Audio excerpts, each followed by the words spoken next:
Hello, and what was my intro to Fake Gamer Bro, where I talk about games I love and love to hate and hate to love. I don't think there's any I hate to... No, I do hate to love Fire Emblem Heroes, so that's true. There are some I hate to love. I'm a gotcha. I love gotcha shit. So, not to get into gotcha discourse, because that's a whole other episode, and I haven't introduced Justin yet, but he laughed, so I'm also here. Yeah, no, sorry. I just said the word gotcha, and it always gets me to get into gotcha discourse because I hate gotcha discourse. But again, this isn't the whole thing, but it's just like Pokemon cards. I've always been into collecting Pokemon cards and opening them packs. Magic cards. Oh my god. I don't even really play Magic that much, but I mean, even back in the day when I was collecting Pokemon cards, I would just buy like a pack or two of Magic cards just to be like, look, it's pretty. It's pretty. Isn't it pretty, you guys? But I'm just saying, there's a lot of things that are gotcha that people forget are gotcha.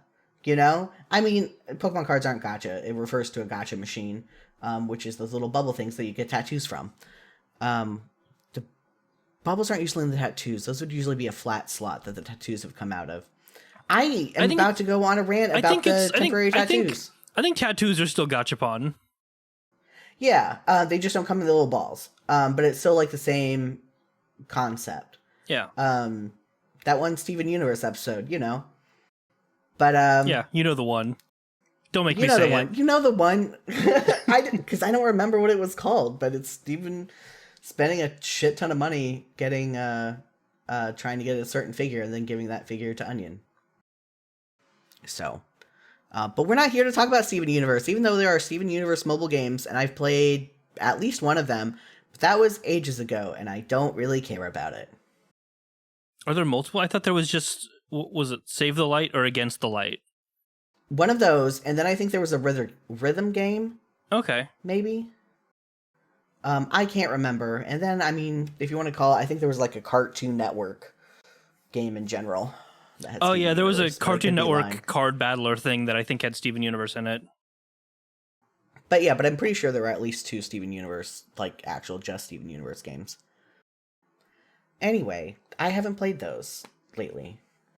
Quite a while. In fact, we haven't played any mobile games lately. So we're starting this podcast to just be like, hey, mobile games suck now, actually. Right. We've decided to become real gamer bros. Mobile games suck. Yeah, now I just play Hades, and that's all I play. Yes, I got into Hades. I thought you were going to say Halo. No. Just to lean into the bit Halo really heavily.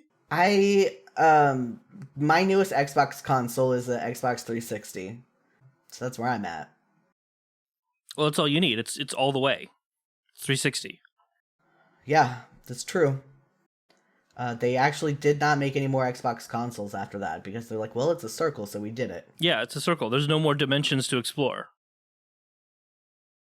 Hey. Hey? What mobile games have you been playing, Justin?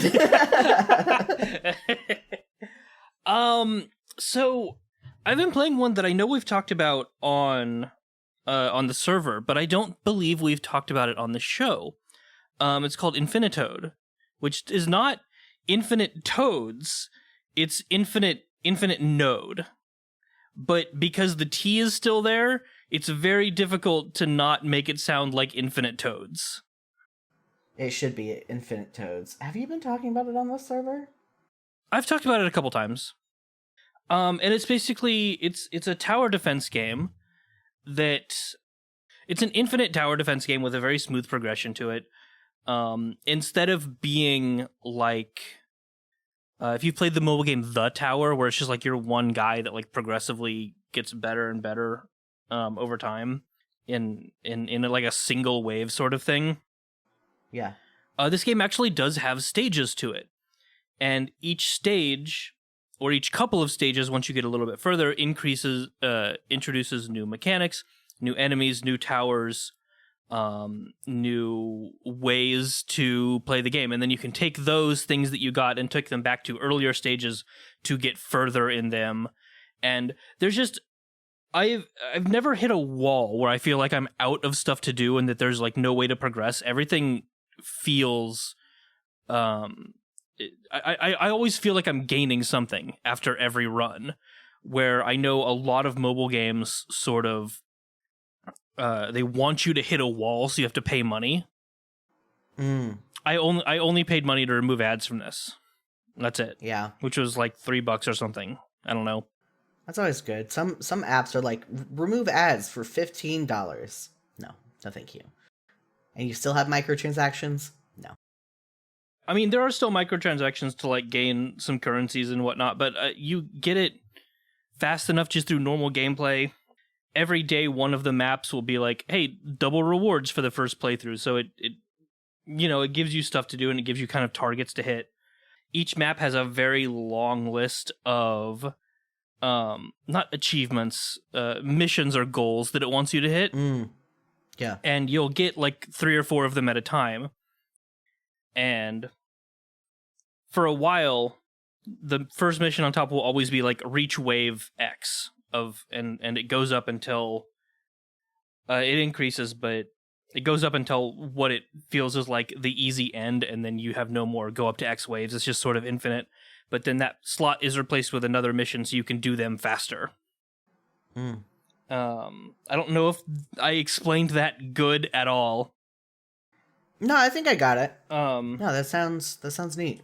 And there's like a really big upgrade tree outside the game, so you can like, again, everything feels like it progresses. Like you're not stuck doing the same stage with the same resources every time and just getting better by skill. No, out of each stage there's a meta progression tree that like you can upgrade all of your towers, or you can make yourself start with more money, or give everything faster attack speed, or things of that nature that are very permanent upgrades. So there's just a lot of different ways that it feels like you can keep getting better and better and better and progress a little bit further each time without relying purely on skill and repetition and memorization.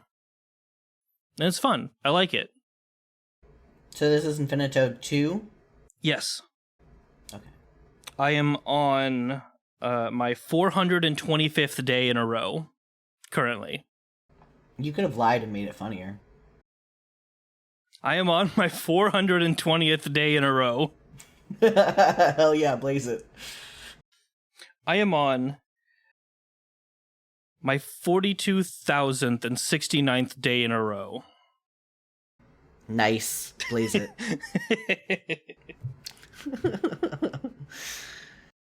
Yeah, no, I just downloaded it. Sounds cool. It's very fun. Yeah. Also, for context, I don't think I ever really say much, but we're on Android. Usually, if a game's on Android, it's also available on iOS. It's usually the opposite that is hard. But just for context, we are on Android. Right. I always pronounce it EOS because it's funnier. I guess. iOS. I think iOS makes more sense than EOS. I feel like EOS is something. It might be. Oh, EOS is end of service. Yeah. Which, oh my god, can we talk about, I need to go find it in your server. Okay. Also, I scrolled through, and I'm not seeing you talk about it at all in the server. By the way, I just need to plug my server. The server we're talking about is the Discord server for all my projects, so this podcast, Fake Gamer Bro, obviously hasn't been very active. We usually just post like whatever mobile games we're playing at the time, in lieu of any episode updates. And Live Laugh Stuck, my Homestuck podcast, and I have other shit going on whenever I'm not busy, like interactive games I make, or if some of us are like elsewhere, and yeah, people are there and chat sometimes. It's pretty small, pretty chill. So there's a link in the show notes, so come join us. Speaking of end of service, can we talk about oh my god, yes, Love Live School Idol Festival 2 Miracle Live, the game that announced its launch and end of service date in the same tweet? That was so fucking funny. Have you played any Live Live Live games before? I have not. I don't know anything that this is about, except I assume idols and music. Love Live. Yeah, I know some people are like really, really into it, but I haven't played any of it. And yeah, launching soon in February 2024, and closing May 31st, 2024. I don't know when this episode's going to come out. It really depends on my editing schedule. Maybe I'll edit it today. Maybe I'll edit it in 2 weeks. Maybe 3 months. But probably not going to still be active, or maybe you'll have like 3 days to play it before it's done. Right. Like not even 6 months. Like It's a 3-month window.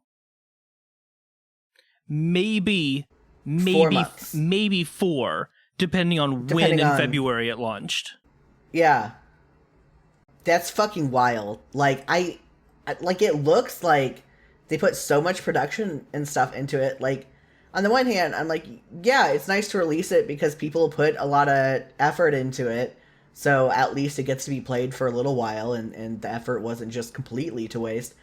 But also, like, why? Yeah.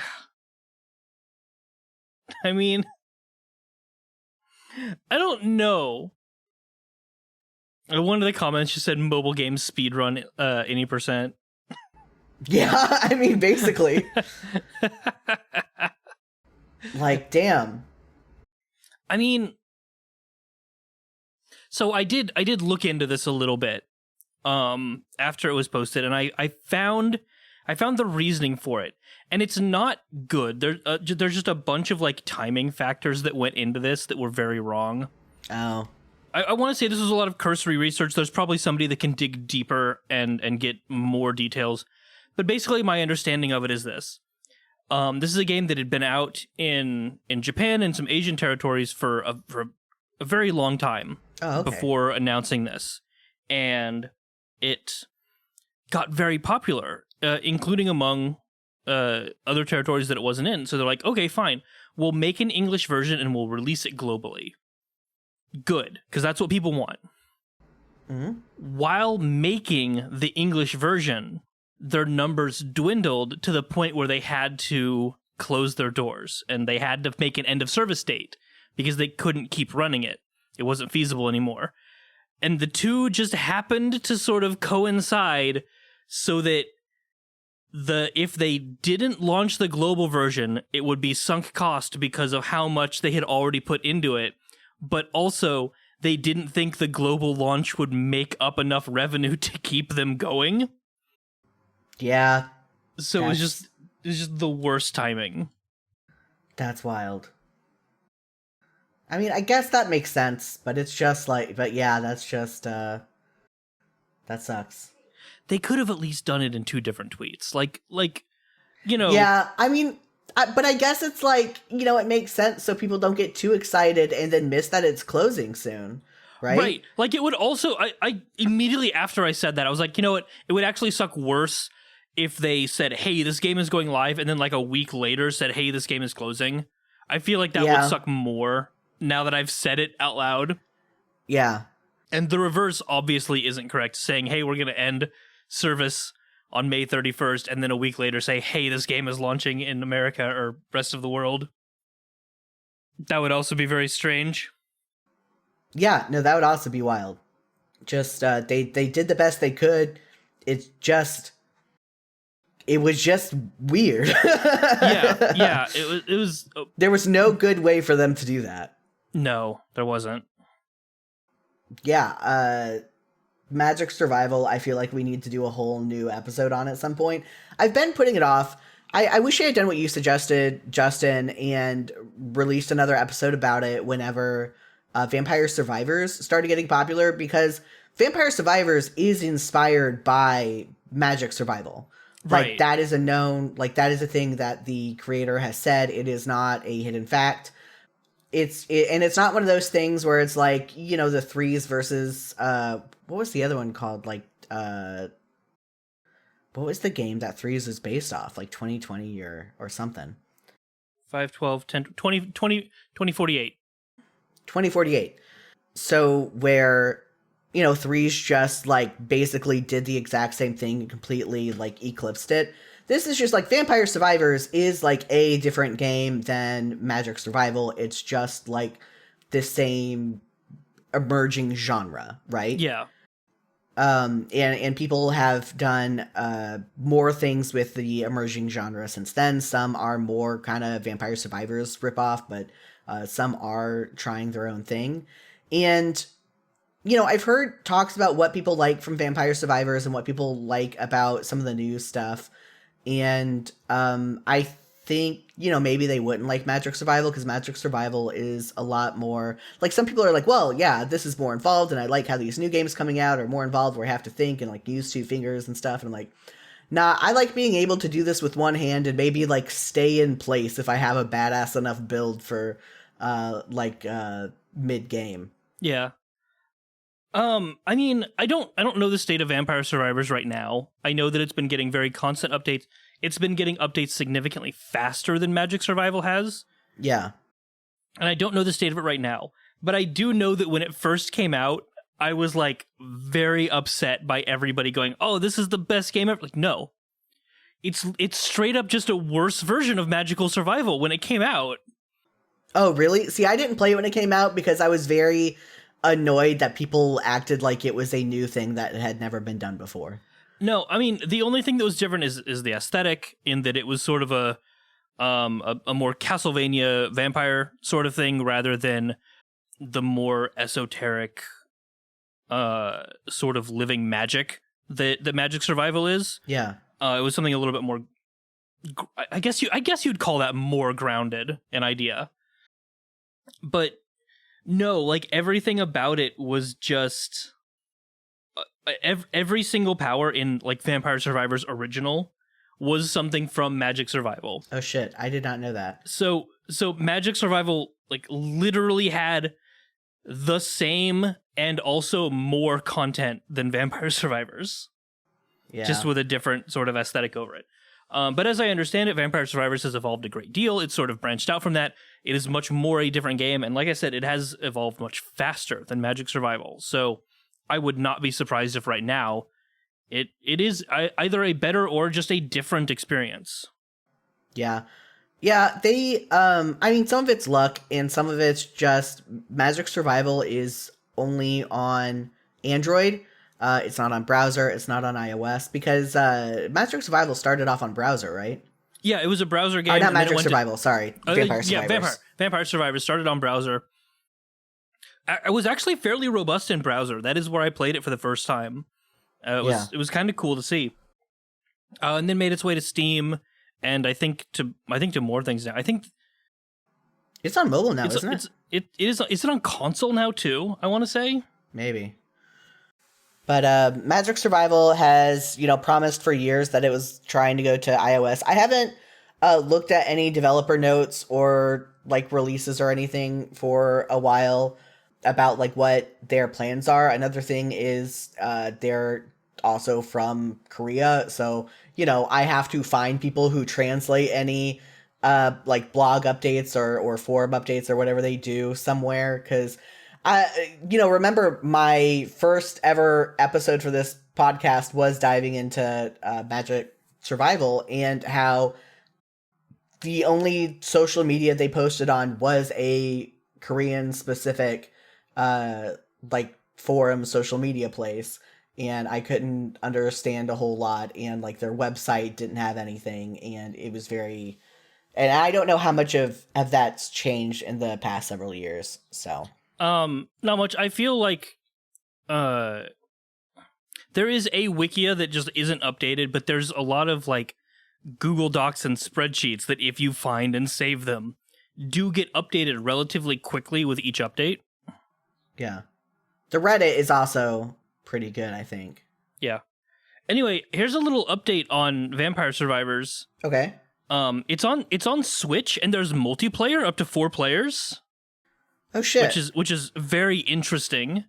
Wow. I kind of want to look in to see how that works. Yeah. There's a screenshot on the Switch page that is showing. I believe this is all the weapons and like attacks that you can get, which would be the equivalent of like the different magics in Magic Survival, and there are 166 of them. at the time that this Jesus. screenshot was taken. So this game has come a really long way. Yeah, holy shit. I know they are having a partnership with another IP now. One of my friends mentioned that because one of my friends likes Vampire Survivors, and he has a iPhone, so he can't play Magic Survival. Oh yeah, that's right. Yeah, but they're getting connected to IPs and stuff, and it's just like I think that's another reason that the Magic Survival updates are slower, because like sure, they're both done by one person as far as I know, but one person has gotten a lot more financial support and recognition than another, Yeah, yeah. Which, I'm not meaning this for shade on the developer of Vampire Survivors at all. Like, obviously, that's super cool. I'm very happy for him that he is just one dude who was inspired by a cool game and made a cool game that other people agreed was cool. Yeah, I do want to. I'm not upset about it anymore. I was when it first came out because there was such a stark difference between the two, and like one was very clearly objectively superior. But now, no. I mean, they can exist side by side. Vampire Survivors might actually be the better property now. I don't know. This might be another, Fortnite overtakes PUBG sort of situation. Oh, yeah. Yeah, I still won't play it just because I am a very bitter, petty person for the rest of my life. But I don't hold it against other people, especially if they don't have access to Magic Survival. Yeah. I'm very hard getting the second word of these mixed up because they're basically the same word. Right. Magic Survival, Vampire Survivors. It's like I got super into Slay the Spire at the same time Slay the Princess was coming out, even though Slay the Spire is obviously a lot older than that. Right. Spire the Princess. Yeah, well, I would, I'd say, yeah, I'm playing this new visual novel, Slay the Spire. No. Yeah, you know how Johnny Sims voiced Slay the Spire? Yeah. But those aren't mobile games, so they don't matter. Even though Slay the Princess probably could be, because I'm pretty sure it's just made in Rempe. Okay, but can we talk about one more thing? Yeah. Somebody made a... Slay the Spire is the mobile game. What am I talking about? Sorry. Yeah, it totally is. It totally is. Somebody made a Christian mod for Vampire Survivors. No. Yes. No. Yes. Can I read this to you? Is it a sincere Christian mod, or is it a parody Christian mod? No, this is done completely unironically, completely sincerely to make Vampire Survivors more Christian-friendly. What's more Christian-friendly than killing vampires? There's crosses. Well, apparently one of the things is removing Italian from the game. Oh, they're Protestants. I see. They're Protestants. That's the issue. I'm gonna read this to you, okay? Okay. Vampire Survivors is very close to something a Christian can relax into playing and just have fun sending demons to hell where they belong. Upgrading the King Bible to Unholy Vespers, though, was a breaking point for me. That's not a weapon upgrade I want to use, and it inspired the creation of this English-to-English translation mod. Here, I set out to change Unholy Vespers to Midnight Prayers, which keeps an air of darkness without embracing evil, as Vespers also means an evening prayer service. I changed weapon name and item art. I changed the pentagram to the Star of David, which is what the VFX art already looks like. Oof. Oh no. Yeah, oh no. Right. Oh no. Right. It was fine and kind of funny before. Now it's anti-Semitic. Yep. It reminds me, I got Christian missionaries coming over asking me if I was going to celebrate Christian Passover. And I'm like, no, I am not. Thank you. What the fuck is Christian? No! Stop it! Yeah. I said that. I'm like, that's a Jewish holiday. And they had a whole speech prepared for that. But, for one, I'm not going to celebrate Christian holiday, except I buy discount candy after Easter. But, right. But definitely not quote unquote Christian Passover. Protestants be Protestanting. I don't know how Catholic. I mean, I know Catholicism is obviously not immune from anti-Semitism, but they have enough of their own holidays. I don't think they try to take Jewish ones too. Yeah, That's what Protestants just need to do. Just make more holidays. Like, do it. Anyway, that's not the point. That's just weird. The only Christian who could make good, sincere Christian games was fucking Doom. The fucking Mormon who's like, what's more Christian than sending demons to hell? Like, that person started off good. Right. God damn it. This statement continues. Oh no. Beyond that, I tried to remove witchcraft, cynicism, and obfuscation from the weapon names. Most of the weapon names are unchanged. Please see the original weapon and item names article for full details. Some examples of the changes are magic wand to missile, holy wand to mo missile. Cool. Mo missile. Mo missile. M-O' missile. I'm not going to go through all of these. They changed Soul Eater to onions. What? Question mark. Labora to baptism. Carello to minecart. So they actually are removing all of the Italian named things. Is it Italian or is it Latin? Look, I don't know. The person who I found this said, I can't stop thinking about the mod I found for Vampire Survivals that makes the game more acceptable to Christians by removing references to Satan, witchcraft, and the Italian language. Oh, okay. Maybe it is Italian. I don't know Italian and I don't know Latin. So I'm trusting this person who I found on Blue Sky to know Latin from Italian, but I certainly don't. I also do think that Corello is not Latin. Like, no, that's fair. I guess I'm like hearing it and not reading it. Yeah, no, that's so wild. Right? Protestants, as someone who was raised Protestant, I was raised primarily Baptist. So I'm sure that explains some things about me to people in the know. If you know, you know. But absolutely wild. That's so funny. Oh my god.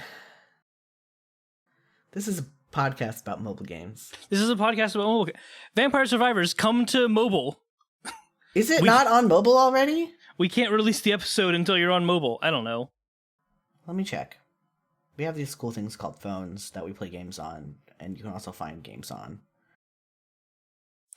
It is on the Google Play Store. Yep, it's here. It's there. One of the screenshots says, "Be the bullet hell." Yeah, I know Into the Aether was... I think it was Into the Aether that was talking about what some of the genre names were for this that people were trying to make up or could be made up. And at the same time, people are, Into the Aether and the Besties, and I think maybe some other podcasts like Podtimism are discussing changing the genre name for Metroidvanias. To something else. What would you call it? I forgot what those something else were. Huh? What would you call it? What this genre, the Survivors? No, I mean that, but also Metroidvania. I don't fucking play Metroidvanias. I don't. They're not. I'm a fake gamer, bro. I don't. They're usually outside of my desired gaming experience. They require too much skill. Yes. Yes, they do. And also, I tend to be more story focused in most of my games, except for like mobile games. Stories in mobile games are a plus, not an expectation. Can I recommend a Metroidvania to you as long and as to it's our not Hollow listeners? Knight. It's not Hollow Knight. It's also not on mobile, so okay. Well, I'll allow it. It is called Time Spinner. It is that a sounds familiar. Yeah, it's a Metroidvania. I really love it. I know I've talked about it a little bit before. I don't remember if it was directly with you or not.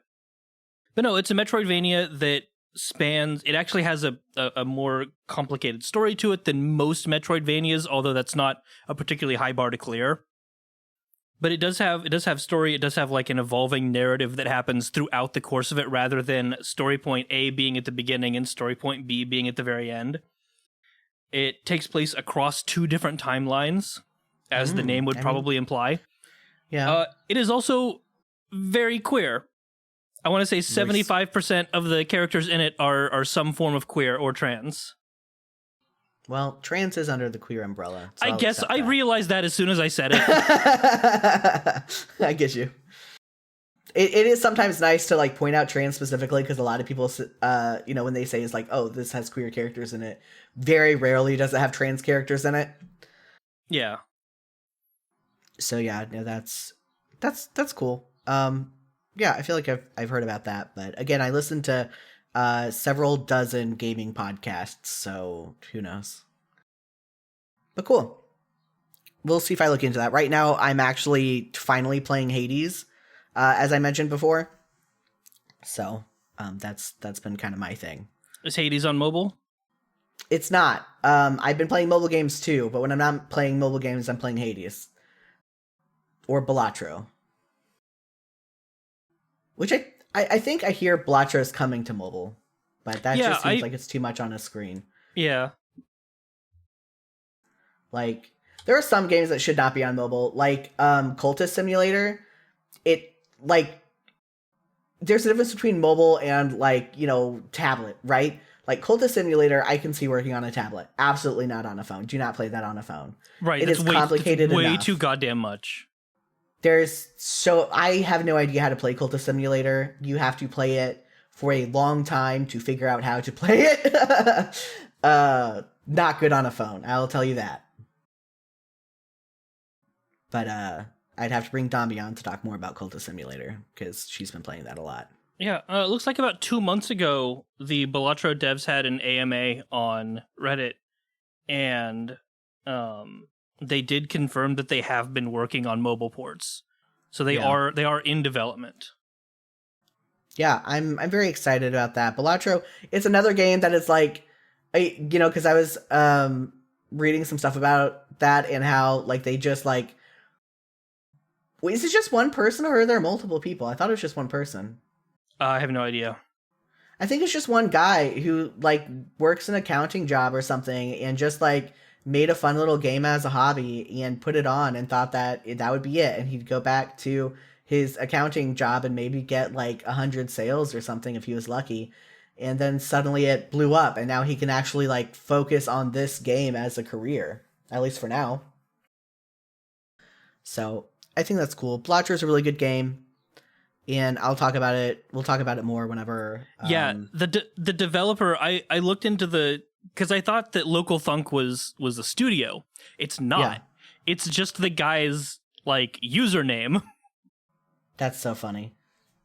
So this looks like a one-person project, which is so cool.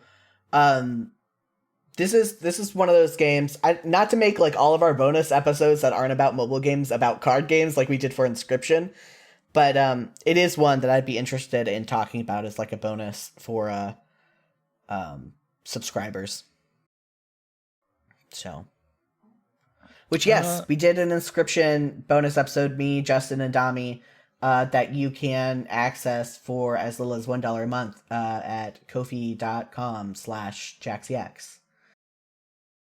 Just to plug that,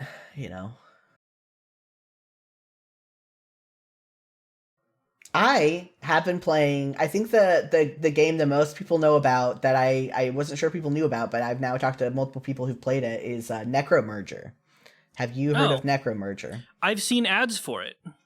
Yeah, I also saw it for an ad. This is why I don't hate mobile game ads, because sometimes there are legitimately good games that I find via mobile game ads. It's just like mobile games in general. Like, sometimes you have to dig to find one that actually is what it says it is. And I watched the mobile game ad for Necromerger about like 7,500 times before I finally downloaded it.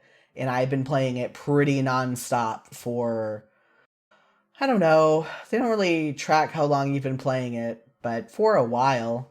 Yeah. I did buy to get rid of ads. I think it was more expensive than I usually like to do, but I forgot. I forgot how much it cost. It was more than like $3 though, I'm pretty sure. But it's been nice. I'm getting kind of tired of it because I played it for so long. And it's one of those things that you reset back to the beginning with perks and you get up to a certain level again and then it starts slowing down and you reset.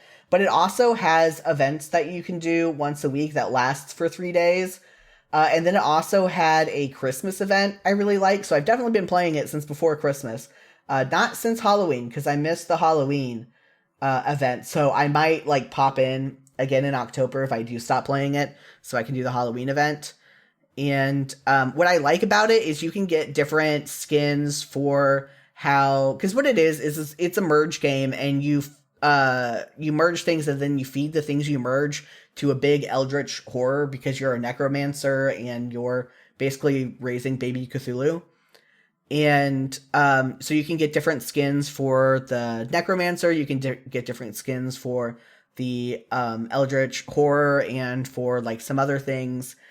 And I like that no matter what skin you have active, you get all of the perks.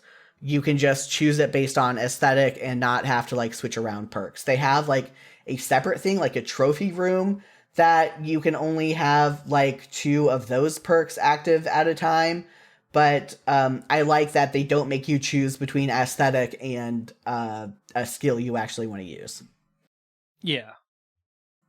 So they actually just started a new event because they had 2 before. Now they've had a 3rd weekly event, like just a couple of weeks ago. But I don't care about it as much as I care about one of the others. So I've only played it twice.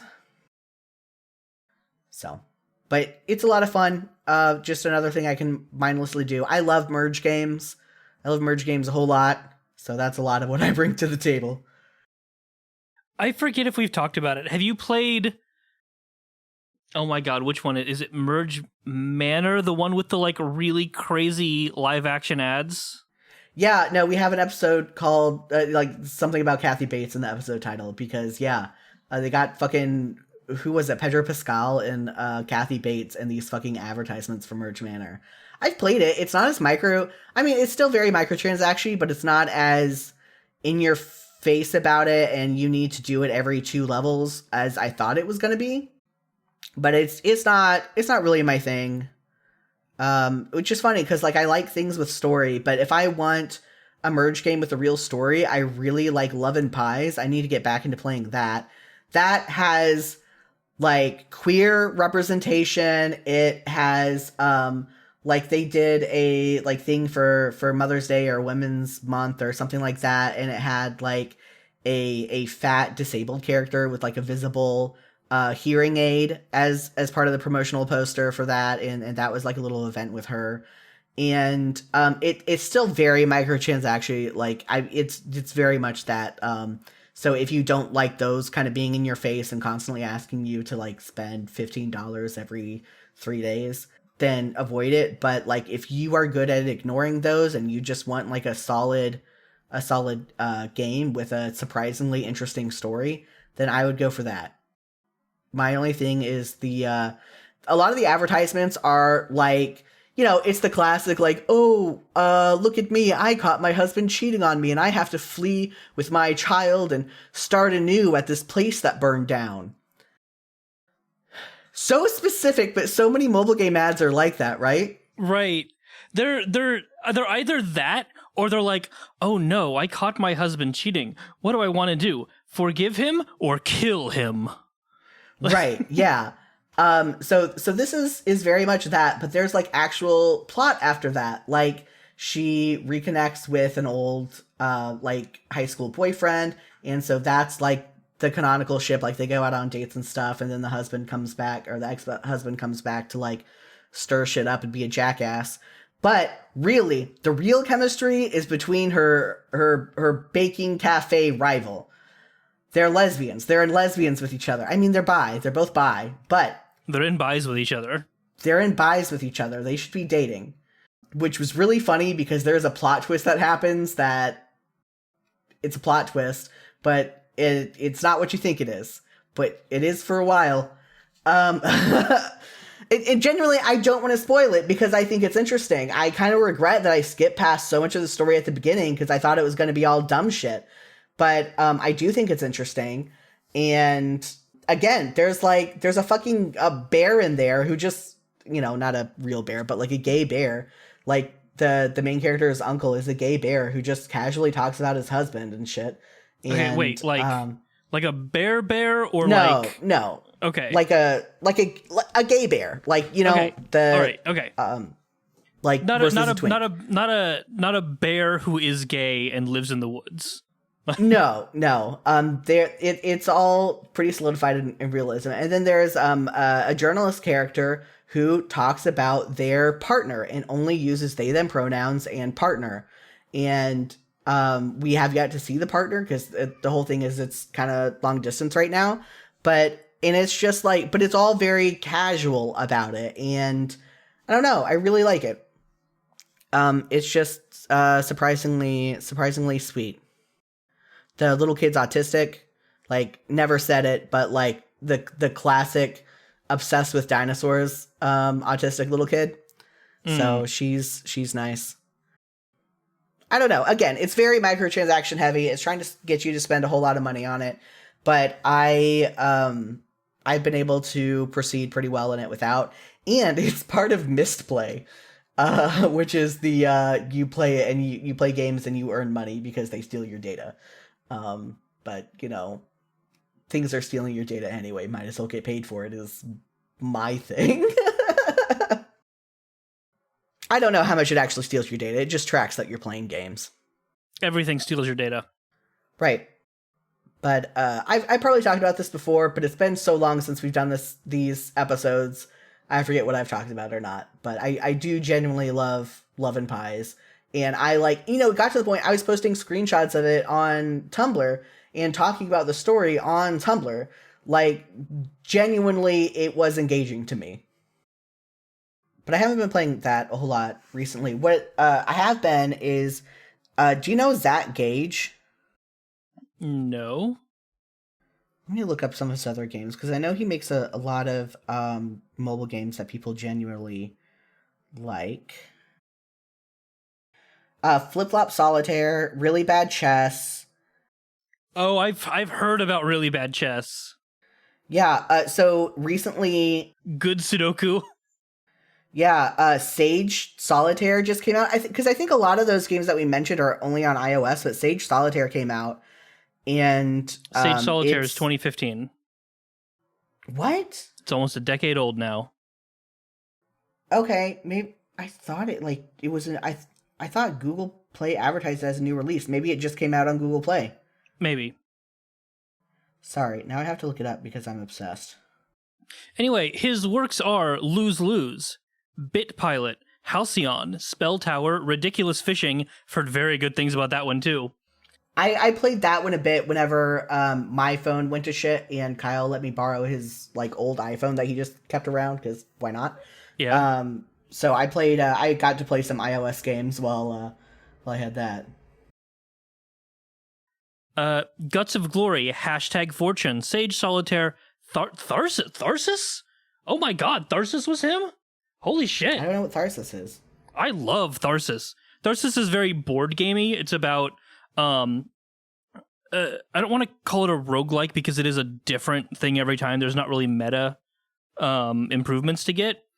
But it's a game about a spaceship that is rapidly malfunctioning and you are a crew very desperately trying to keep everything working. And it's got some fairly dark elements. I believe it does warn you at the very beginning about hey, this game has cannibalism in it. Jesus. Really Bad Chess, Type Shift, Flip Flop Solitaire, Pocket Run Pool, Cozen, Cozen, Card of Darkness, Good Sudoku, Not Words, and Puzzmo. Not Words, that's another one I was thinking at. That is something that came out within the past year that people got pretty obsessed with. Really solid. For some reason, Sage Solitaire, which I guess has been on Google Play since 2016. So I don't know why I thought it was new, but I did. Because it's new to the Play Pass subscription. That's what it is. I'm subscribed to Play Pass. Which honestly, if you play mobile games on Google Play, it's honestly worth it to get Play Pass. I got Slay the Spire for free. There's a bunch of other games that you can get for free. This Sage Solitaire is no ads or in-app purchases, which it has a 3.8, and I was wondering why it had a 3.8, but maybe that's because the in-app purchases suck if you don't have, before it came to Google Play Pass. So I don't know about that. I like it. I find it really addicting. It's like three columns, 3 rows, and it plays by poker rules but like they're shorter poker rules where you can just have like instead of a straight, it's just like a 3-card straight. You can do a 3-card or a 5-card straight. 5-card flush. You can do 2 pairs, 3 pairs, and a full house, but you can't do 2 pairs. Sorry. 2 pairs, 3 of a kind, full house, but you can't do 2 pairs. And it's just very quick, and it's just once you're done, it just automatically starts up another one, so I find myself playing way longer than I intended to. And it's just kind of mindless, kind of fun. They have some other stages I haven't done yet because I just like the original stage so much. But yeah, that's a fun one. I was more excited to talk about it because I thought it was new, but it is just new to Google Play Pass. And I have another one I want to talk about, and now I'm going to look up when that one came out because I think that one's new, but maybe it's not. Tharsis apparently has some time travel in it. I was never good enough to make it that far. Damn. Well, not time travel, but like time loops. So, this one is called Divine Neko. So, like, Divine Neko. Neko is the Japanese word for cat, but just all one word. And also called Magic Cat, so, And it came out... Oh, Divinico. Divinico. Oh, you call it Divinico? I say, it's Divine Neko. It's a cat. Well, but it's not Divine Neko. It's Divineko. I guess Divinico, but it's like Neko is like... Yeah. It's Divinico. I guess. You can call it Divine Co if you want. I don't call it Divine Co. I call it Divine Neko. Divine Neko. Yeah, I talked about it in the server a bit, but you are a cat being having like enemies come at you and shoot at you and try to attack you and stuff, and you draw lines and shapes in order to destroy the enemies. And you get there's upgrades you can get. It is kind of microtransaction. You can pay to get rid of ads but it shows you like it's like every 3 or 4 levels you get an ad, but it will show you that the ad is coming up. I guess so you can be aware of it. But yeah, you can just pay it, like, it's like $3 or something to get rid of ads, which I'm probably going to do when it's not a rent paycheck. But yeah, it's just really fun. The shapes get more complicated, but then you can get a power-up that you can press to, like, make the shapes for each enemy, like, all one simple thing. And it's got a rhythm game that you can do, like, a couple times a day, which is fun. Yeah, it's just a fun, really simple game. You can earn upgrades to, well, not upgrades, you can earn aesthetic changes. You can, like, I've been sticking with the first aesthetic update I got, which was the cat in a little witch hat. I've gotten others, but it's just like, I started with the cat in a witch hat. Like, that was the first one I unlocked, and that's the only one I need, is the cat in a little witch hat. I don't care.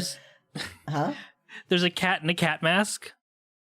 Oh my god, I haven't found that one yet. I got the cat in the anonymous Guy Fawkes mask. Yeah, that's right next to it. I'm looking at the some screenshots on the Google Play Store. Oh, gotcha. I love the Guy Fawkes mask. There's one in like I think it's like a Trojan helmet. Oh yeah, nice. One that's Amelia Earhart. Oh yeah, no, it's got some good ones, and it's got it in a little suit. I probably would have gone for the suit if I had gotten that first, but I got a little witch hat. What else do I need? And you can also get aesthetic changes for the like your swipes, like the lines you're doing. So I unlocked a rainbow one, and that's all I'm ever going to use.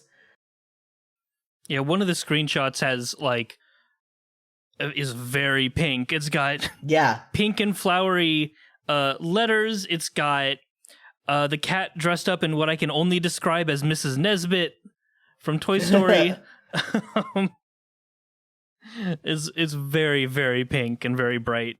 It looks like you can do a lot with this game. Yeah, it's extremely cute and just a lot of fun, and it's another thing that you can just sit there and keep going through levels. And again, like the ad every 3 or 4 levels is kind of annoying, but like again, it's just a few bucks to get rid of that ad. And then they have optional ads, but you can just not do the optional ads, right? Because those are mostly for like buffing the reward you get at the end or whatever. Yeah. So it's not a huge deal. It's not like you need to watch the ads to like keep playing. You just So it's a lot of fun. It's also it's rated very highly on Google Play, but a lot of things are rated very highly on Google Play that actually aren't great. Oh yeah. What this one doesn't have, because normally what you'll see like a massive amount of 5-star reviews, just absolutely enormous. And then you'll see a bunch of 4, 3, 2, and then you'll see a very sizable amount of 1-star reviews. Yeah. This doesn't have that curve to it. It has very few 1-stars, which means like it's an actually good game. Yeah. The vast majority are 5 stars because it's a 4.8, but then it goes down. It's like, yeah, the next biggest chunk is 4, and then like the 3, 2, 1 all look like a dot because they're so small. Yeah. So it's a lot of fun. Just came out at the end of last year, which it's May now, so that's not as recent as my brain says it is. But it's a good time. It's also just very cute and simplistic in how it looks. And sometimes you just like that simplistic look. That's kind of why I like Magic Survival, is because it is also kind of cute and simplistic, but also with an edge of horror. It kind of reminds me of Patapon in the like art style. I don't know Patapon. Okay. I don't know. Go look it up.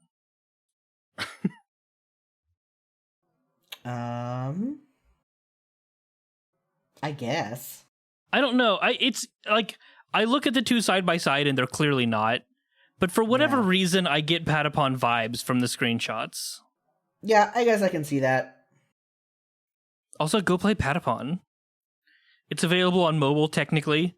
The PSP is a mobile device. No, that doesn't count, or else we'd be counting Switch games. I do have a PSP, I just need to get a new battery for it. Yeah, Divine Echo is fun. Divine Echo. Neko. I don't know. I've also been playing Cookie Clicker on mobile. I'm in the alpha thing, and I'm getting kind of tired of Cookie Clicker. I'm sorry, Cookie Clicker. I've just, you just get to a point where it's like you are progressing so fucking slowly because you've done just so much, and I'm at like 93% achievements and stuff. There's one achievement I genuinely don't know how to get on mobile. It's where you have to ascend at exactly 1 trillion cookies, but mobile doesn't have the option to turn off the exponent. How do you say it? Yeah, exponent? Okay, I just didn't know if I was like emphasizing the wrong syllable. Exponent. No, that's not right. Exponent. Yeah, so like you can't, make it a big long number and see if you hit exactly 1 trillion. Like it's impossible to do on mobile. And so I just can't get one of the secret achievements, which is frustrating. So I'm hoping that changes. Cookie Clicker guy is cool. He's on Tumblr. You should definitely follow him on Tumblr. He's great. He genuinely does enjoy cookies, which is funny. I get it makes sense. It's just funny because people have sent him messages like, "Are you tired of cookies now?" He's like, "No, I fucking love cookies." And he's made some other games that just aren't as popular as Cookie Clicker, which he doesn't seem to really care about. He likes Cookie Clicker. But not much more to say about that. It's Cookie Clicker. It's a classic. If you don't know Cookie Clicker, just go look it up. It's on browser. It's on Steam. It's on mobile. It's in your kitchen. So couldn't you just get that achievement by ascending the instant that it turns to 10E11? So what it shows, maybe exponent was the wrong word, because it's actually not exponent. It's like, it gets to like 1.00 trillion.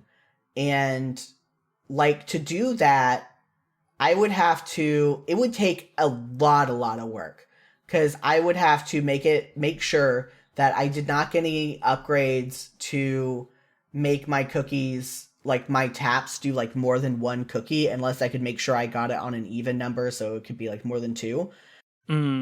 But like that would take a lot of taps to get all the way up there. And you just to get close enough in order to stop before it reaches that point, and then you can try to like buy and sell buildings since they sell for less than what you bought them to try to get it back below that 1 trillion. But it's too much effort to try to figure out and guess and then ascend and find out you didn't do it and have to do it all over again. So I'm just waiting and hoping he updates it to where you can change that setting. Okay. I also definitely can understand why they would force that on mobile because of the smaller screen.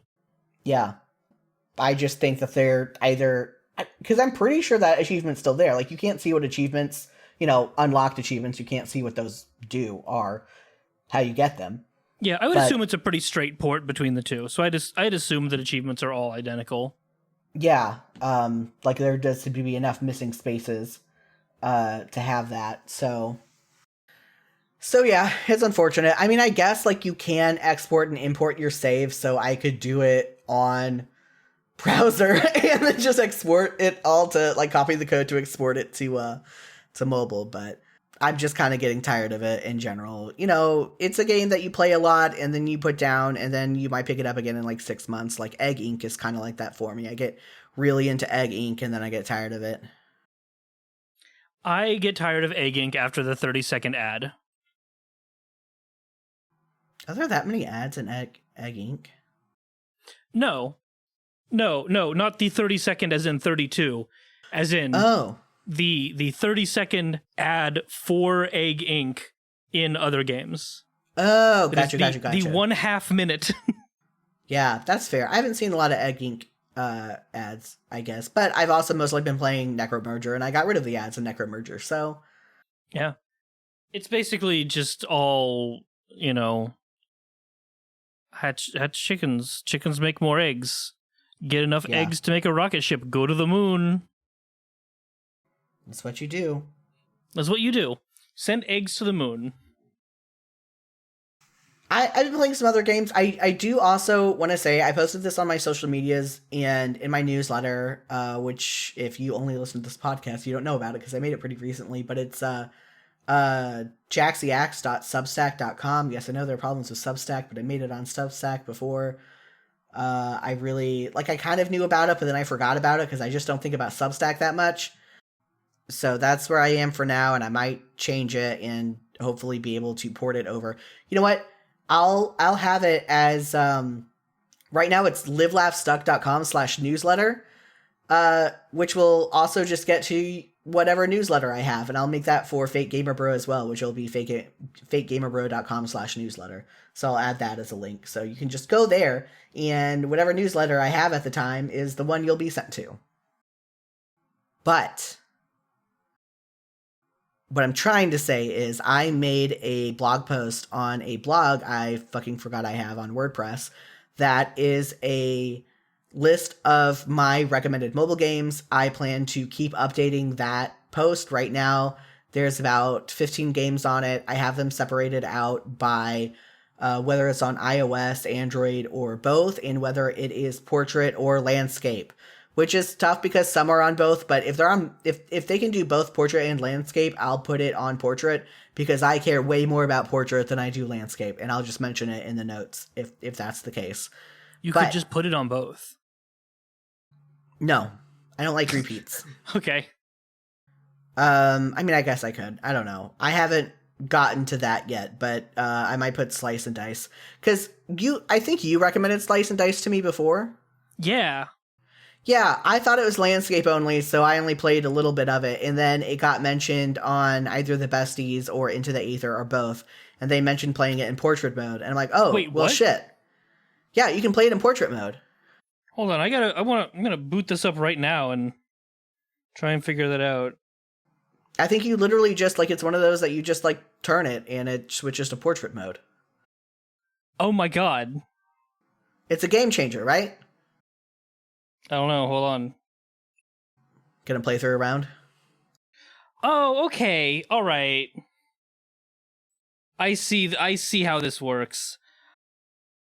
It's a little bit more cluttered than I would like in portrait mode, but it's interesting because they just sort of smushed all the boxes together, and then now the top half of the screen is like a dice box that you roll in instead of rolling across the whole screen.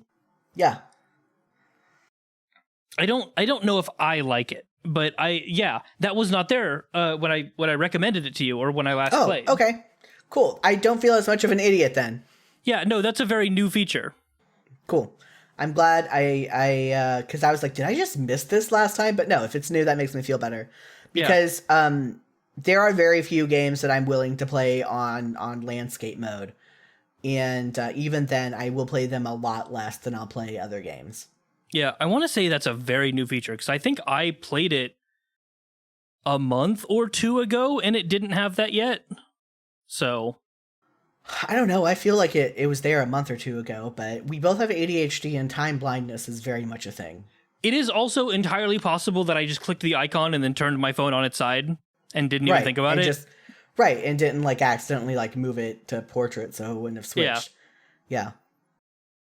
Yeah, so that's very nice, Slice and Dice. I haven't put that on my list of recommendations because I haven't bought the full game. I've only played the free which the free version you get through quite a lot. Like, it's nothing to sneeze at.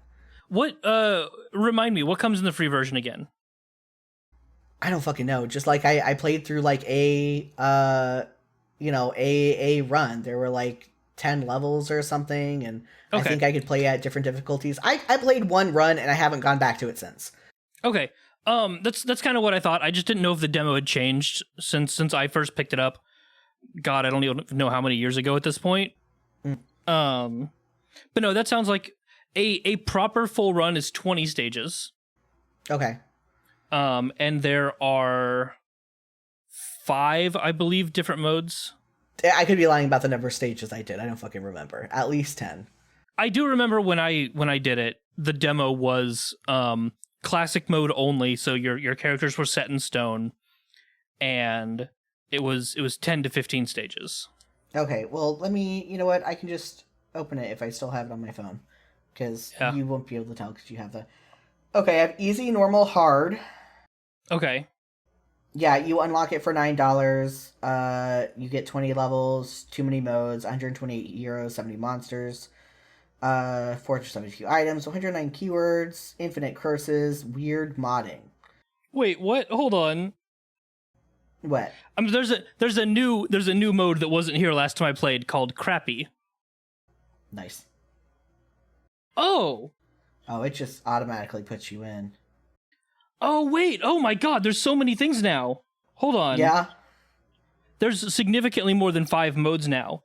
Because there are 6, they're now folders. The Crappy isn't a mode, it's a folder full of 5 different game modes, one of which is demo. Nice. The demo is the first 12 fights only. Okay. Of classic mode. It has too many modes now. But yeah, I think so many modes. Oh my god. I think $9 for a pretty solid game with that many features, whenever, like, you know, the demo is pretty substantial, so you can go through it and figure out if you like this game or not pretty well, and you can also just, like, keep playing on, you know, the demo for a while. Like, you can do easy, normal, hard. Yeah, because of the way the demo is, and the demo is, like, the classic... sort of the way the game was meant to be played. It's the way that it was designed to be played, with these 5 specific character classes that are all different, and you go through 20 stages, and then if you get to the end, you win. Everything else that's in Slice and Dice is superfluous. It's just ways to kind of fuck with the formula, and make it a little bit more entertaining experience for people who have already played through Classic. So it gives you, like, the quote-unquote, like, correct way to play it in the demo. But no, oh my god, I don't want to go, like, way too into this. Jax, go buy this, and we'll talk about it next time. We'll have a whole Slice and Dice episode. Yeah, I have some Google Play money because I, again, sell my data to Google Opinion Rewards or whatever it's called, where it's like, hey, you went to Walmart, upload a receipt. Hey, you Google search something. Which of these terms do you search? Do you like how the layout is? So I get like some cents from that, which, can get up to a couple dollars if I don't use it. And then I also have Google Play points that I can change in for money because I have Google Play Pass. I sound like a shill for Google, but I use what is available for me. And honestly, Google Play Pass, again, if you play a lot of games on your phone, it is really, really worth it to get Google Play Pass. It's like $25 a year or something. Yeah. But that's just me. But yeah, no, I'll buy it. This was rent paycheck, so I won't buy it now. But yeah. Because it is fun, and I am starting to get tired of Necromerger. Yeah. No, Slice and Dice is a very robust game, I feel. Yeah, and especially now that has portrait mode, Yeah. And they just keep adding stuff to it, apparently. That's cool shit. I love that. So I meant to say this at the beginning, introducing the episode, and then I got distracted by going off about gotcha shit that I don't even want to talk about this episode. I want to do a full episode on it one day. Tommy, put this at the beginning. Well, so the thing is I'm probably going to be editing this because I don't have money to pay Dami for 2 podcasts. Okay, Jax, put this at the beginning. Right. No. Which that's another thing is I don't pay Dami enough for editing my Live Laugh Stuck podcast as it is. So if you want to help me pay Dami more, that would be great. Also, you can just pay Dami directly. I always include her Ko-fi or PayPal or whatever in the show notes. So if you just want to cut out the middleman and instead of paying me to pay Dami, you can just pay Dami. Because Dami did make the theme song for this. It wasn't she didn't make it for this. It was just another piece of music she had that I liked, and she let me use it for this. Unlike Live Laugh Stuck, that was specifically made for me. So, she gets credit in all of these anyway, even if she doesn't edit every episode. But I want to bring this back. I got kind of burnt out trying to have it run a certain way. And then I just had other shit going on, and, life happens. And I brought my Live Laugh Stuck podcast back. It's been back for a bit over a year now, and that's been a lot of fun, and I wanted to get back to this. I love mobile games. I play them all the goddamn time. And so now it's just if I don't know who to talk to about mobile games, I'm just going to bring Justin on, because Justin's always down for being on my podcasts. Yeah, he is. But yeah, so I'm hoping I can come back with more regularity. Right now, I'm not promising a whole lot. I was trying to hold off on doing these again until I got done with editing videos for my Live Laugh Stuck podcast that I'm not a big video editor, so those have been taking a lot of time. That's another thing that I didn't want to, didn't have the money to pay Dami extra, on top of just editing the episodes. So I just felt like I got on new ADHD medicine, and I felt like doing a podcast episode. So here we are. I just messaged Justin like, hey, we should schedule a time to record Fake Gamer Bro. And he's like, well, I'm free now. And No. okay. I said, I'm free for the next 4 hours. Yeah. Okay. I was paraphrasing for the story. And then you said, okay, cool. Get into this voice recording, and you instantly called my bluff. Yeah, I mean, you call my bluffs, I call your bluffs, because I had said, because I think I've joked with you, it's like, well, I guess I'll just have you on for every episode. I guess I'll just make other podcasts that I just bring Justin on for every episode. And you're like, yeah, fucking do it. Yeah, do it. I like shouting into a microphone. I'm going to make 7 more podcasts and bring Justin on for every single one, even if he has no fucking idea what we're talking about. I'll do it. I'll make up my own lore. Yeah. God, there's another podcast that me and Moosey started recording. We recorded 1 episode, and my audio it was not there. I trusted a new website for audio recording back before I started using Craig again, and I wasn't recording locally at the same time. And so we didn't go back to that because I was so mad. And now Moosey and I are just doing way too much with Live Laugh Stuck to start that podcast back up again. There's just a lot. There are too many things I want to do with Live Laugh Stuck with Moosey that I don't want to throw another podcast into the mix with them right yet. But I'm hoping to bring this back more regularly. Like I said, right now I'm not promising anything.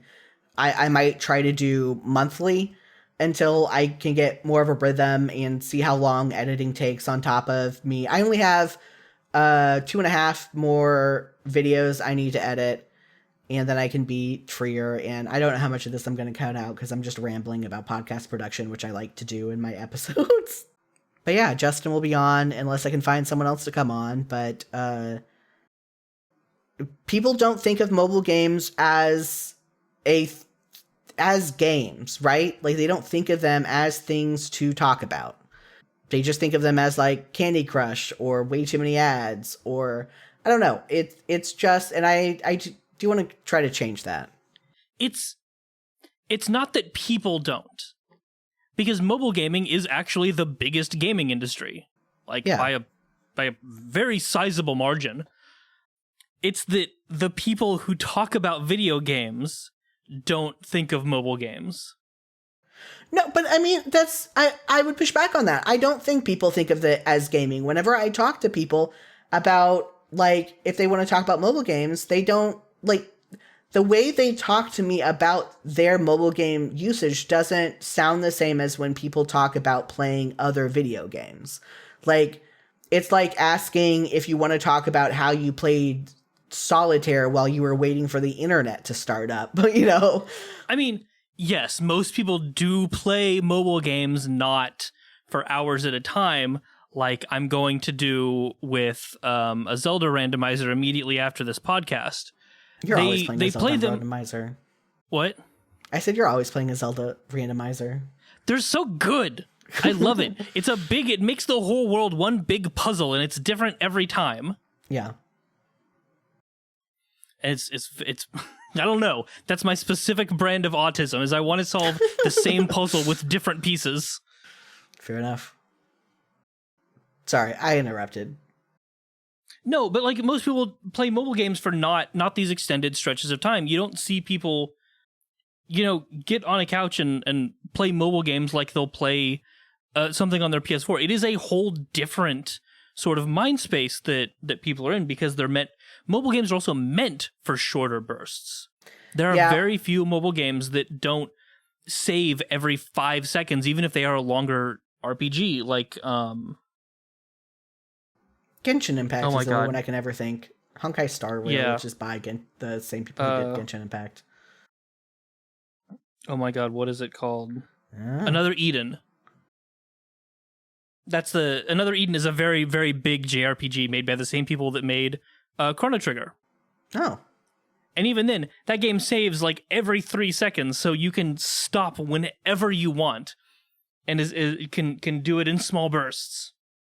Right. I'm just saying that, like, if you grab a random person on the street who has, like, in their time standing in line or waiting for the microwave to be done or whatever, and pulled out their phone and played Candy Crush or played Necromerger or played Adventure Capitalist, and, like, if they don't play other games, they would not consider themselves a gamer. If they don't play, like, games on the PlayStation or whatever, right? Like, they just, it's not conceptualized the same in people's mind. And yeah, like, people who make, like, video game podcasts tend to not talk about mobile games.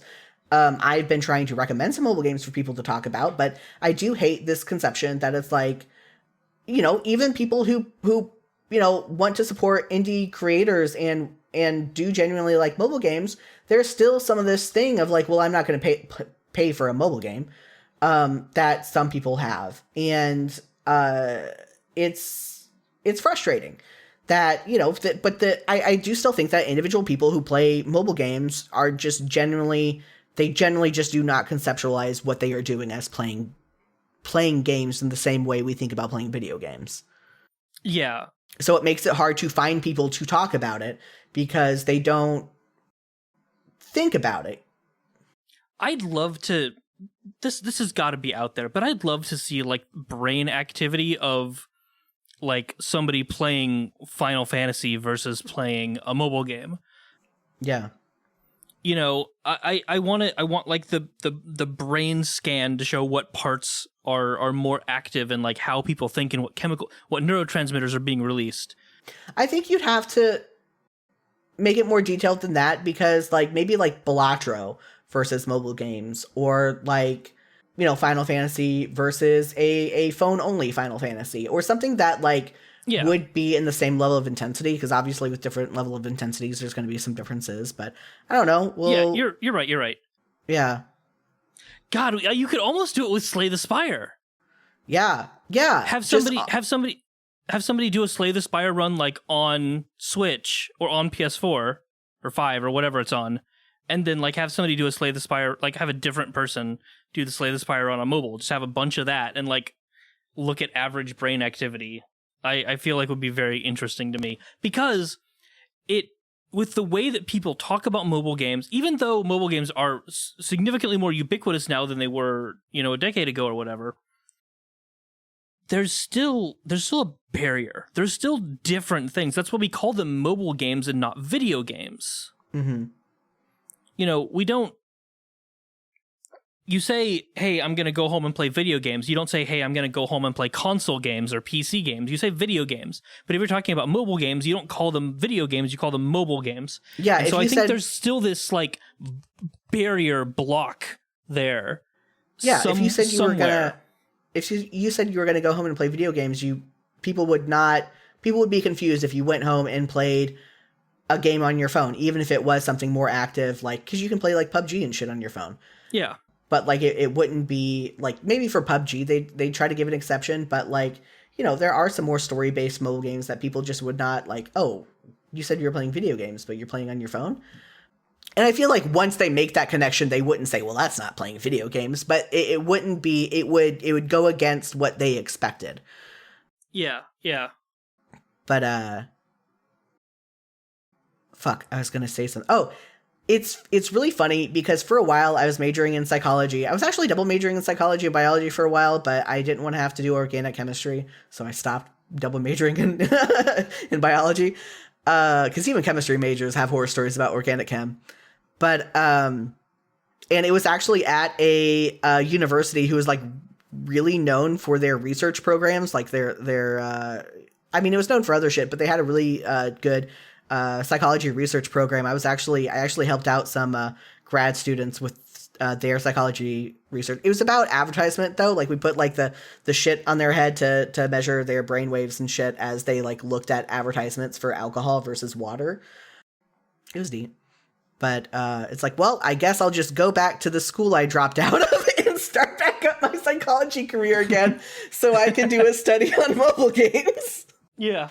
I wrote a grant while I was there. It wasn't for psychology. It was to place like disability placards. It was disability and some sort of other placard up, depending on like how the restrooms around the downtown were. So I wrote a grant. I could do this. I'm not going to. It was just a funny thought that occurred to me. It's like, I was in a position to do this at one point. But no, I agree. I think it's interesting. And but I mean, part of this podcast has always been to make mobile games be more of not acceptable, but like just a more valid way of playing games. Yeah. Like I know that you've said that it makes sense, but it pisses me off to no end that there's a game on Steam that is specifically like made all of those mini games in ads that are always fake and they never actually exist in the game they're advertising, but they made them real and made them a game, but it's only on Steam, it's not on mobile. And I know you said that's part of the meta commentary about it, but it's dumb and I want them to put it on mobile. The game is called Yeah. You want those games, right? So here you go. Now let's see you clear them. Yeah, you understand why I didn't I didn't have the title off the tip of my tongue. Right, but, no, I had to go find it. I yeah. knew it was called, like, Yeah, You Want Those Games, but I knew there was so much more to it. Yeah, I just wanted to be on mobile because, I don't know. And there's just so much, like, I tried asking on the besties, like, hey, why are people allowed to have these mobile game ads that do not actually, like, advertise what you can do in the game? And maybe they'll, like, let you do it as a one-off, one time or something, but it's not actually what's in the game. And they just said something, it's like, how, it's like, oh, yeah, that's just how mobile games are with the bad ad practices and stuff. I'm like, but I'm not talking about, like, they're allowed to get away with it, so that's why they do it. I'm talking about why are they allowed to get away with it. I know, but there was an actual video about it, right? Someone actually made a video about the thing I was requesting that I'm talking about now, and I just haven't watched it yet, right? Oh, I didn't know that. Okay. Yeah, didn't, I think it was Jan who posted it somewhere. Hmm. Let me find my group chat that we haven't talked in forever. It's by the Game Theorist. Oh, well then it's probably fucking wrong. That's true. Game Theorist, is that MatPat or is that someone else? Oh, it's not MatPat anymore. But well, I know, yeah, but like that was MatPat. By the way, yes. I've never seen more of MatPat on YouTube than after he left YouTube. He is on like Mythical Kitchen, or is that what it's called? Yeah, something like that. Mythic no, Kitchen he didn't leave YouTube. He left Game Theorist so that he could do other things. We should sign off. We should sign off. Thank you for listening to Fake Gamer Bro. I feel like I had an outro, and I don't know what the outro is anymore, but I don't know. I want to say this is a relaunch, this is a new beginning. It's not. It's me trying to see what I can do and try to bring this podcast back because I miss it, and I like it, and I want to talk about mobile games. So here I am talking about mobile games. I'll try to do it like once a month. If you want more updates from me, join the Discord. That's the best way to get updates. I already plugged the newsletter earlier as well.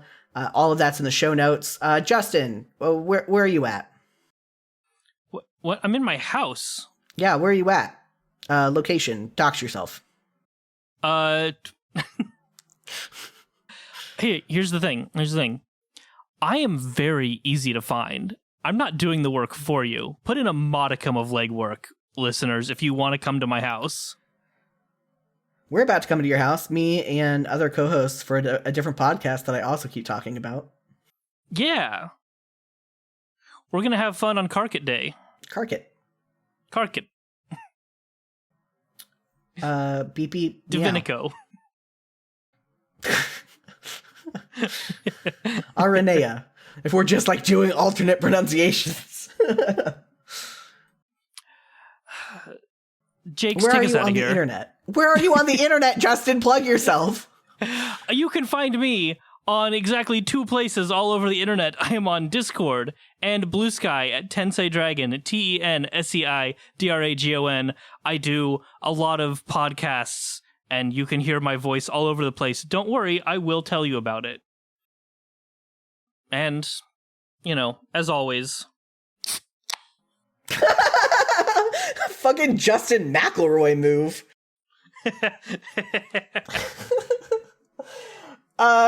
Yeah, links in the show notes. Come find us. Come hang out. Give us money. All the good stuff.